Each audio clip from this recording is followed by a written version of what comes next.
Hoy vamos a hablar, ya que volvemos, de Giacomo Casanova, que es nuestro éxito de este año. Esta historia que contaremos hoy de Giacomo Casanova comenzó en Marsella. Como siempre que se encontraba en una ciudad nueva, Casanova iba al teatro. En aquellos años Levante estaba en el teatro y en estos también.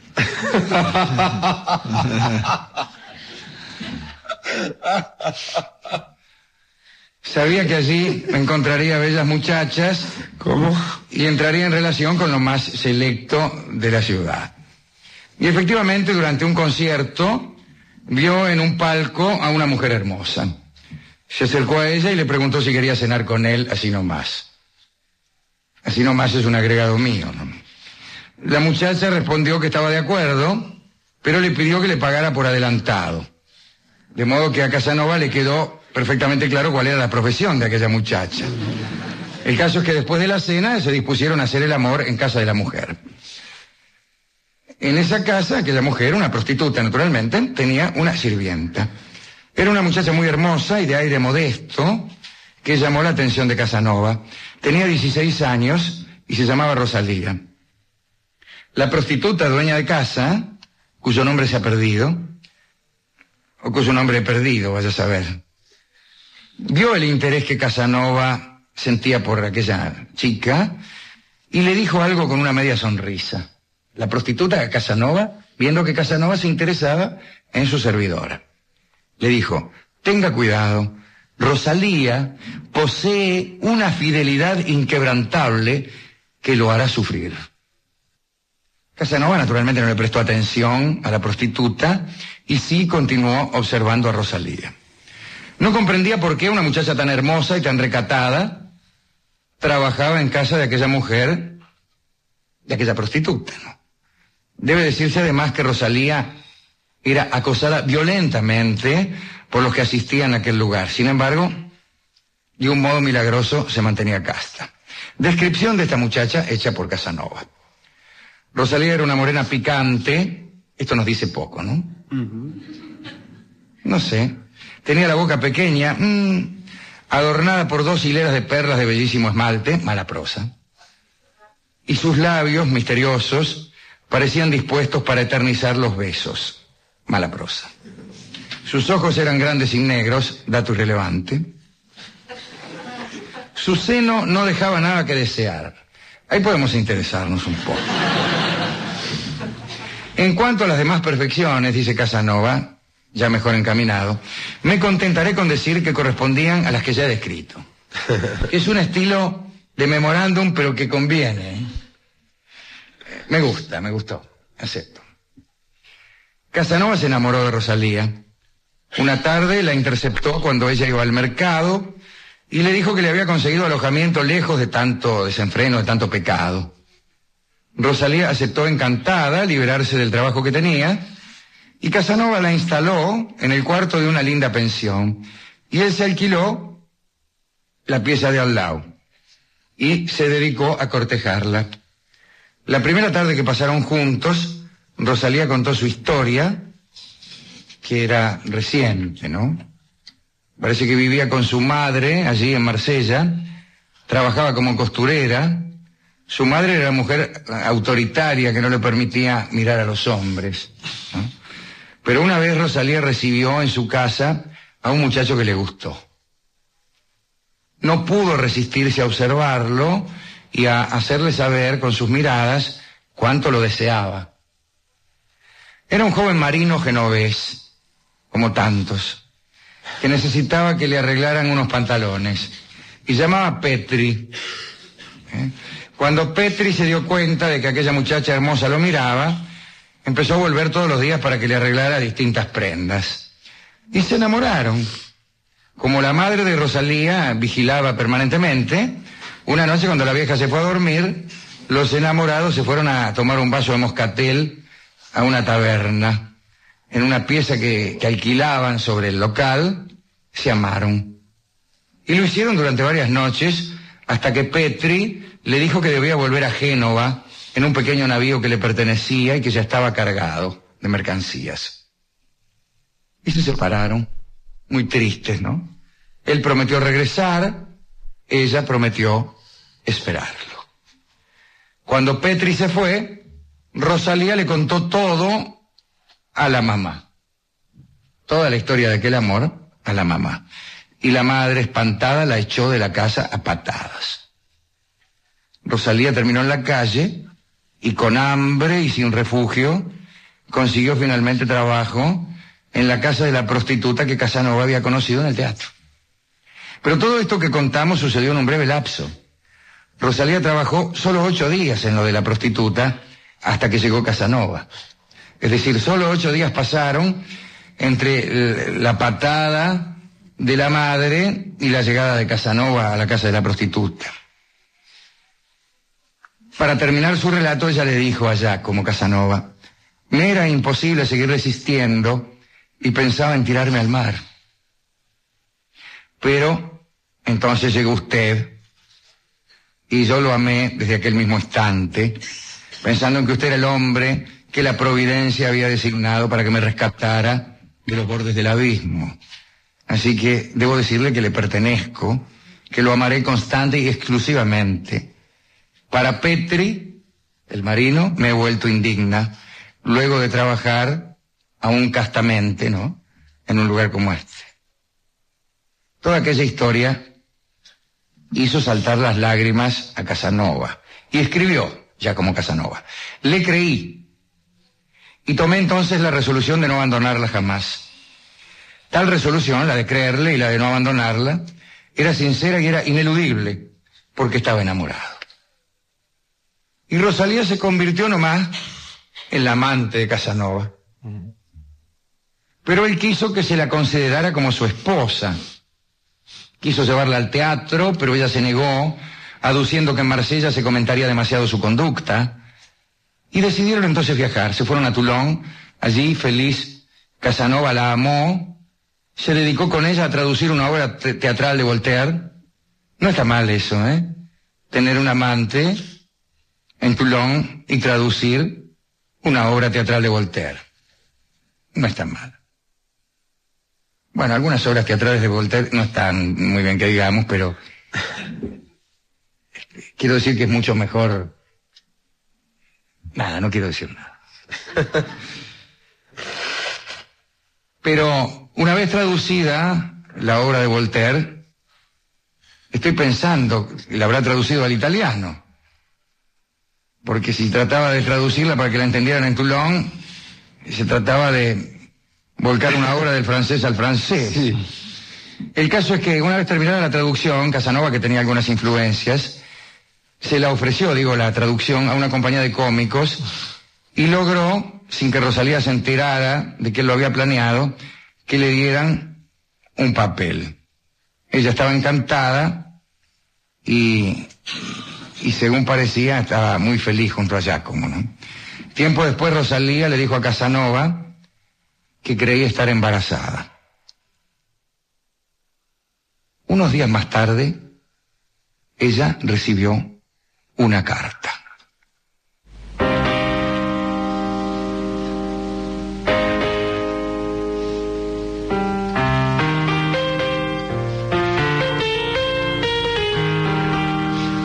La carta decía así: os he visto, mi querida Rosalía, con otro señor.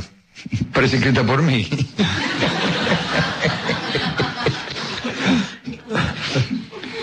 Pero sigo amándoos. Si habéis cometido alguna falta, os prometo que nunca hablaré de ella, porque comprendo que desgraciadamente yo debo ser la causa. Agregaba: estoy dispuesto a recibiros sin la menor dificultad de las manos mismas del caballero con quien vivís, a no ser que estéis casada con él. Como es de esperar, la firma era de Petri. Firmado Petri. Rosalía, espantada, no contestó. Pero algo la había perturbado. Sabía que estaba junto a Giacomo Casanova por sentirse indigna de Petri. Y en cuanto supo que a Petri no le importaba su mancha por haber trabajado en la casa de una prostituta y además por vivir junto a otro, pues recuperó, lamentablemente para nuestro querido Giacomo, un amor que todos creíamos perdido. Petri, que estaba desesperado por recuperar a Rosalía, insistió, como el burro. y le escribió a un tal Grimani, amigo de Casanova, para que mediara ante él.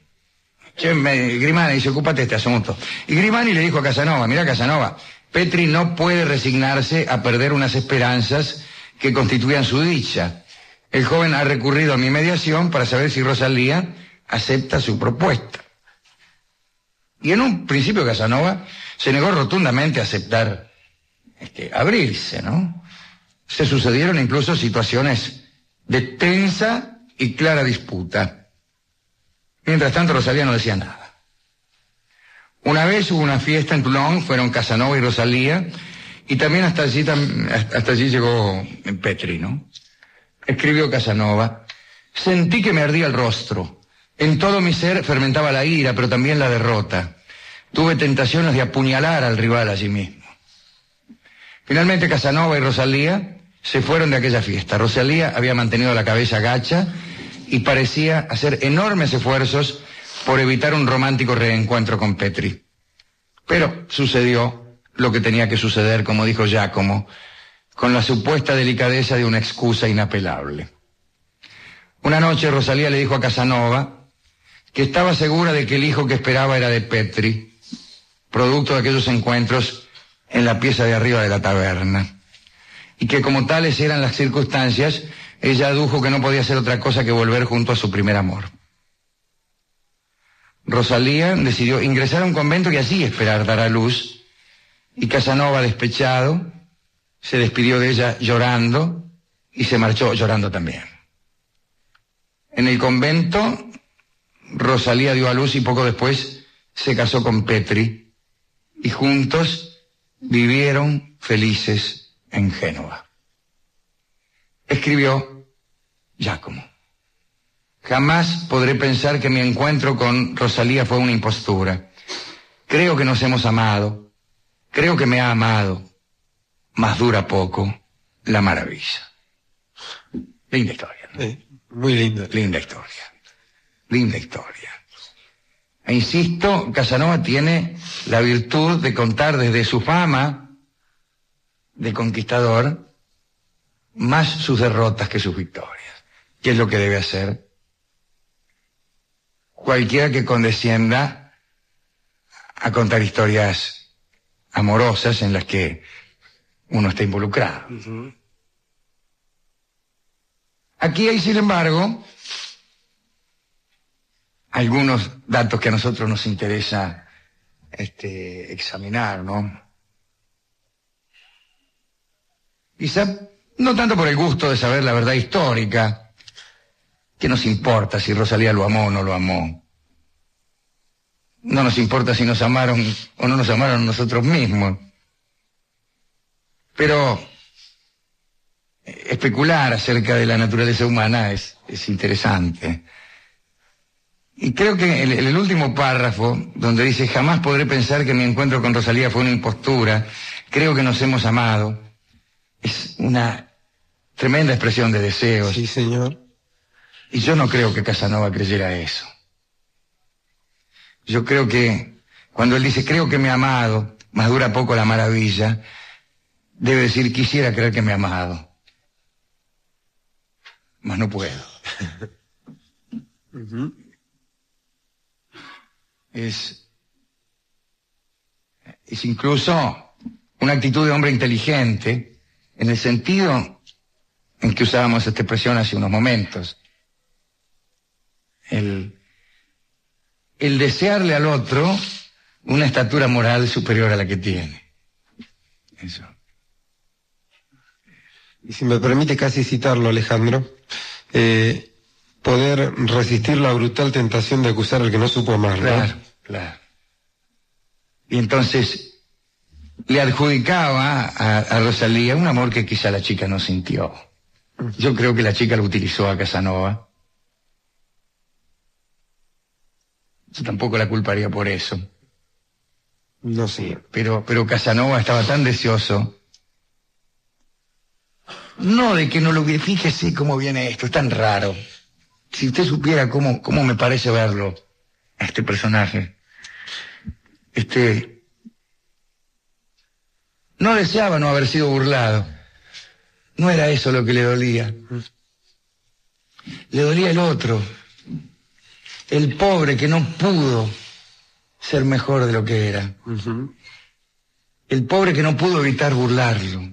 El pobre que no pudo evitar la mezquindad le dolía a Casanova más que la vergüenza de haber sido burlado. ¿A quién le importa haber sido burlado si uno sabe que esas cosas van y vienen?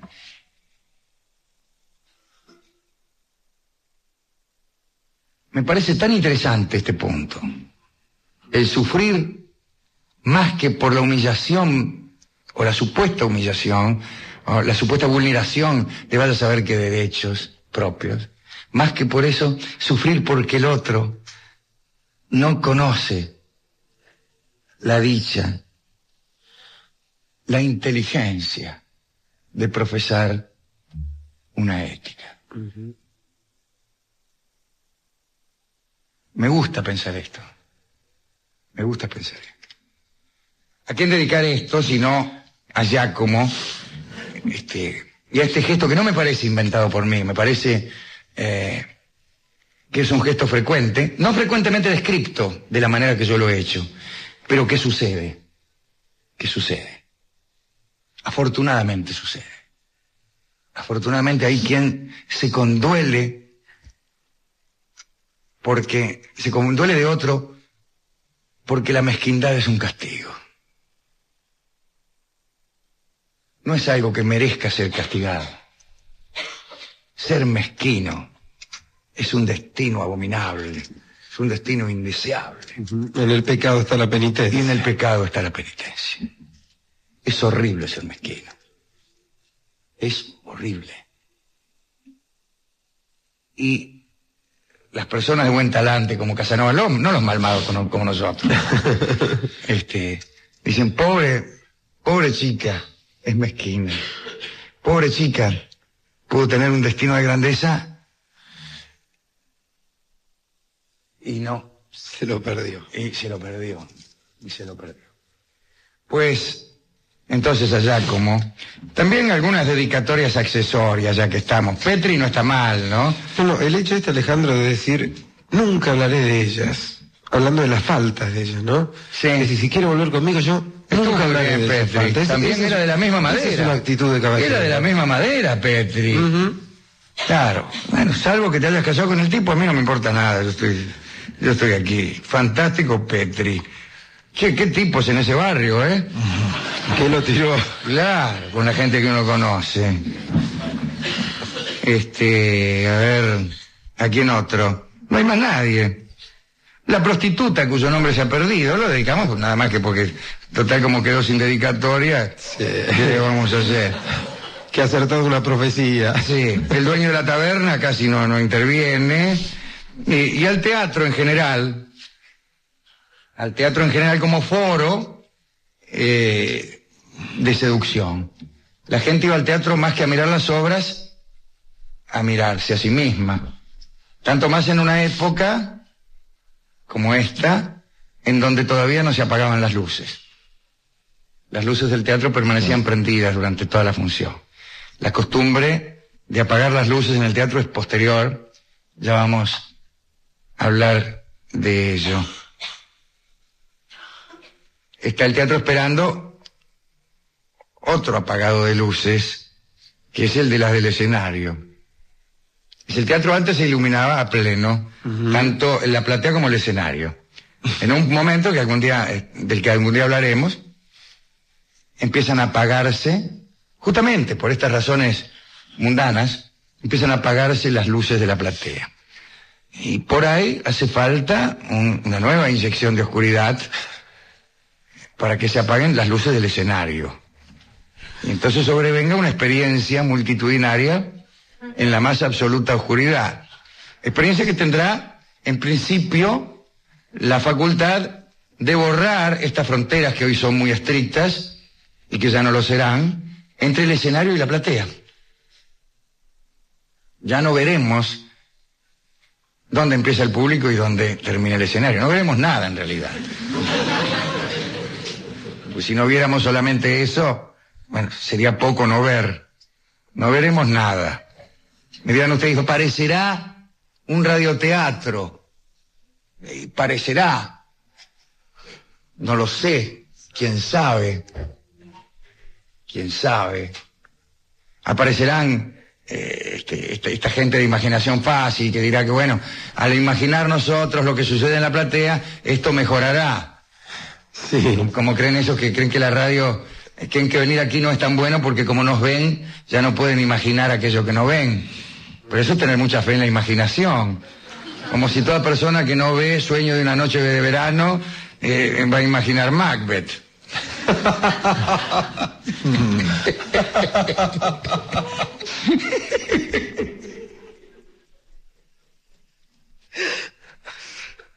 Bueno, no sé lo que pasará, pero yo por las dudas no iré al teatro.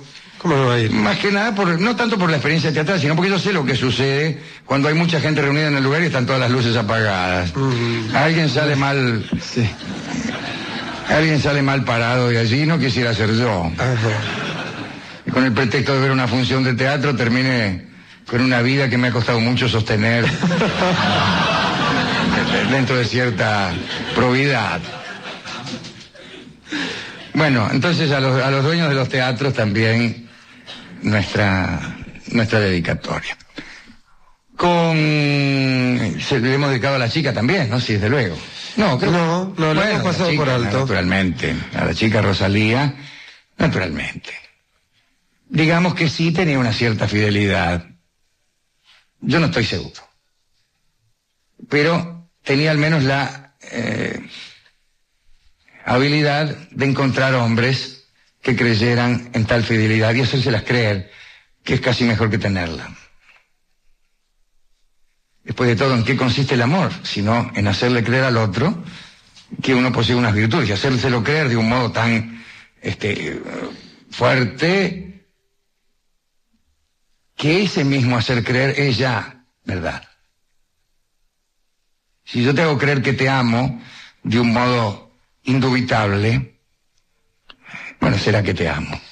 Será que después de todo amar consiste en hacer creer al otro en esa misma circunstancia.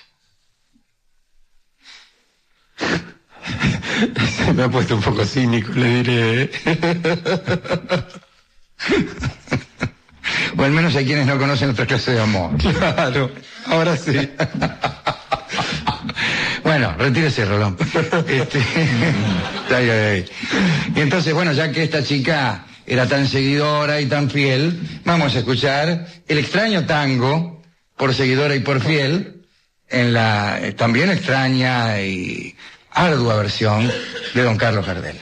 Adelante, Por seguidora y por fiel, dedicada a Rosalía, esta chica de la que hemos hablado esta noche.